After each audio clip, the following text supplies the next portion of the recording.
Good morning to all the students of DLED second year, session 2018 to 2020, S6, Unit 3, Strategies of Learning Language Skills, Reading, Lecture 13. Question is distinguish between loud reading and silent reading. सस्वर पठन और मौन पठन में क्या अंतर है? कल हमने थोड़ा सा इंट्रोडक्शन दिया था कि रीडिंग और वाचन में अंतर होता है, पठन और वाचन में अंतर होता है। पठन में दिए गए टेक्स्ट को या पैराग्राफ को समझते हुए आगे की ओर पढ़ते हैं।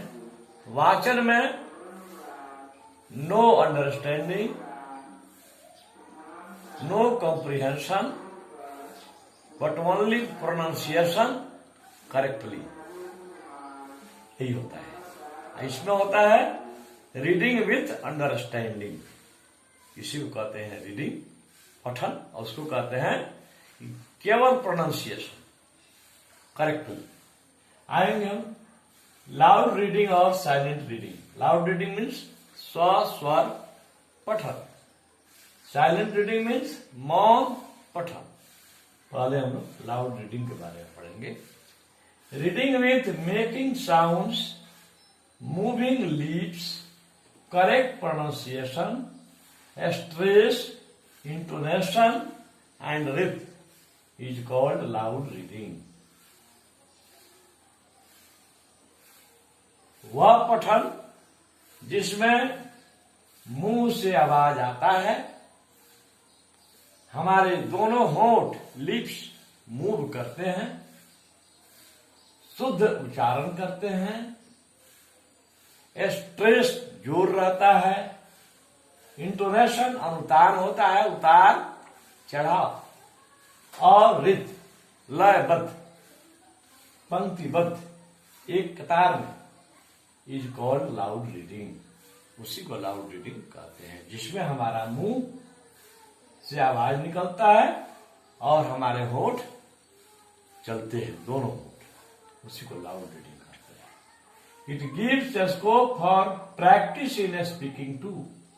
यह बोलने में अभ्यास करने के लिए हमें क्षेत्र प्रदान करता है। This is less comprehensible. इसमें जो है समझ कम होती है, उच्चारण अधिक करते हैं, समझ कम करते हैं।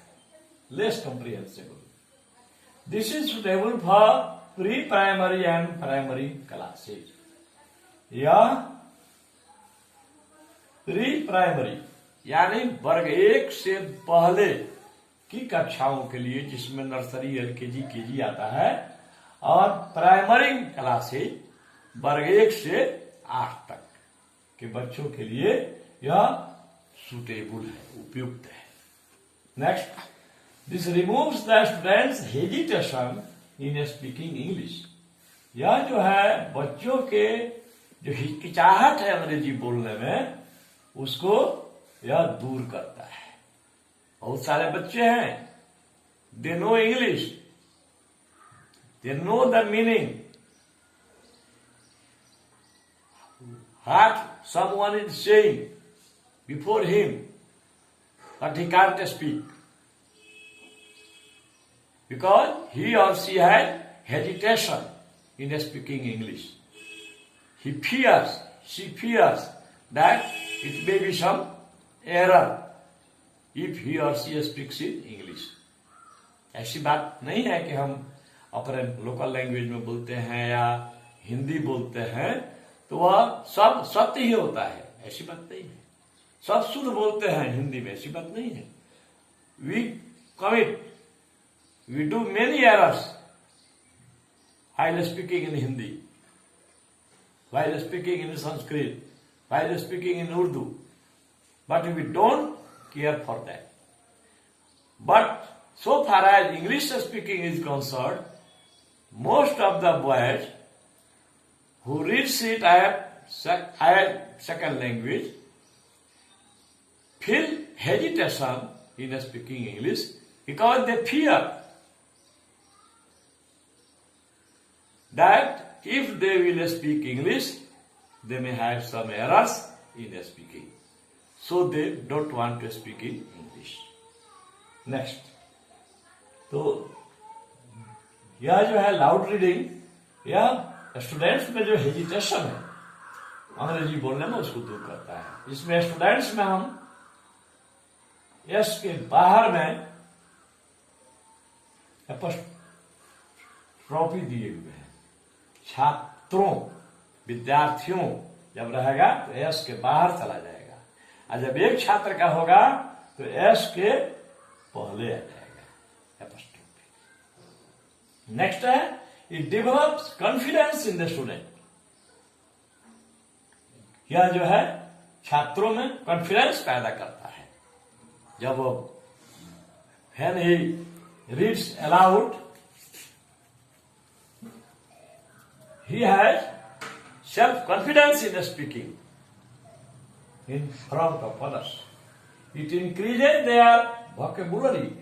यह उन बच्चों के शब्दकोश को बढ़ाता है।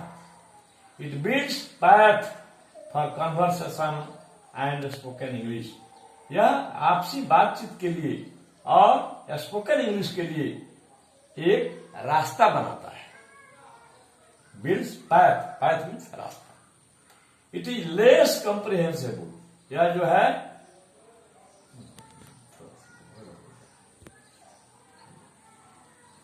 It is less comprehensible. यह इसमें समझने की क्षमता कम होती है। It does not save time and energy. इसमें समय और एनर्जी की बचत नहीं होती है। It is time taking and energy consumption. इसमें एनर्जी का, ऊर्जा का क्षय होता है और टाइम लगता है। अब आएंगे हम लोग silent reading. Reading without making sounds and moving lips is called silent reading.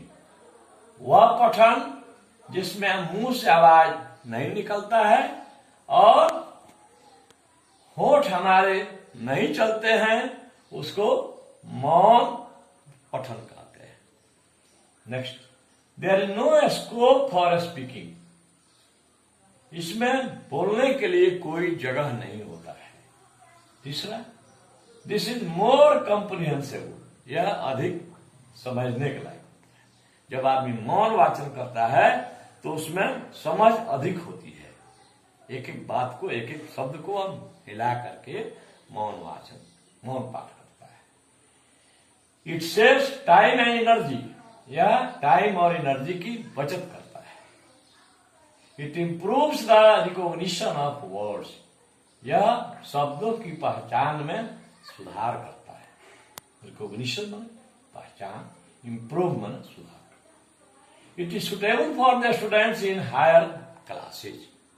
यह class 9, 10th, 11th, 12th and upper degree courses, post graduate courses के लिए यह जो विधि है मौन पठन, यह बहुत सुटेबल है। It helps in developing a critical outlook. यह आलोचनात्मक दृष्टिकोण विकसित करने में मदद करता है। The more a person reads silently, the more intelligent he will be, as this age is the age of computer age. आज का युग कंप्यूटर का युग है। Modern age is the age of computer.